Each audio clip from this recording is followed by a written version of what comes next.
that Sunday before the week, I think that's like my prep day to get my life together, to get me in the zone of that week. Just try and get my mentality back into that positive way.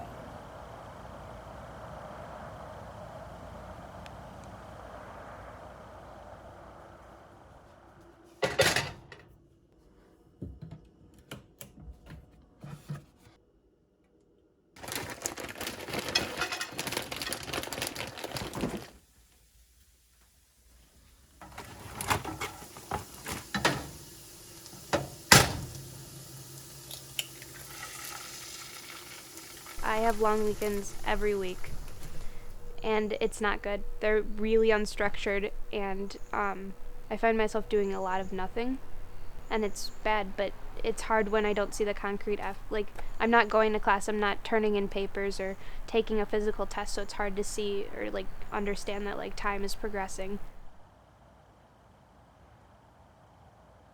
I kind of think like the life is still normal too. I kind of move like life is still normal. Granted, I still wear my mask and everything, but I still go to work every day. I still go to school every day. You know, I think of the positives in that. Sometimes on the weekends, I find myself in like a little bit of a funk. Like, here we go again, another week. I just have to get through this week. I say that every week. I just have to get through this week and I'll be fine.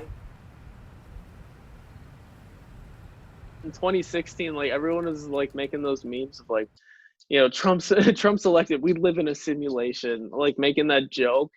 And like part of me is like, man, if I could tell me 4 years ago, like, you think this is crazy, just wait till you get to the sci-fi movie that is 2020.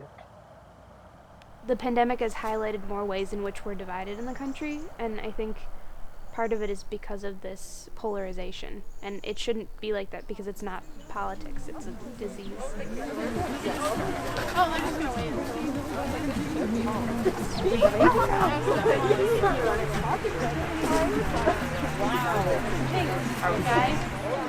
It's an election year and we don't really know what's going to happen to our bodies and our choices. So I think some people, this can be a super emotional thing for people because while they are here in the comfort of people who understand and love them, they know that there are people out there who aren't going to vote for their best decision.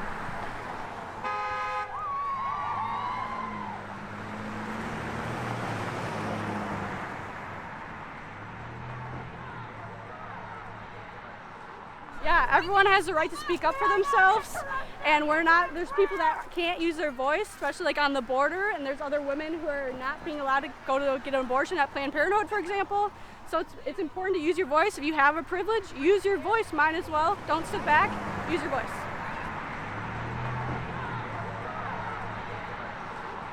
It's important to know your rights, and especially when talking to people who say they care so much about the Constitution, it's important to know that you can protest and you can safely protest, especially during the pandemic. It's why we are all encouraging face mask and social distancing. It's really important for college kids especially to know their rights because it really is our world. This is the world that we're going to have to live in for the remainder of our lives, and it's important now more than ever to voice your opinion and voice change.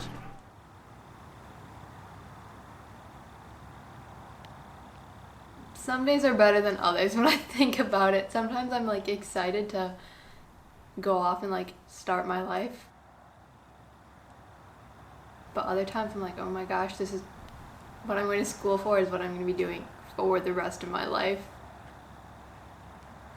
Having experienced like what it was like before, definitely haven't had the full college experience, but I think it's also kind of cool because like not a lot of people like in the future can say that they will have gone through it. So I don't know. It's not fun, but someday I'll be to my kids, yeah, my college experience was a pandemic.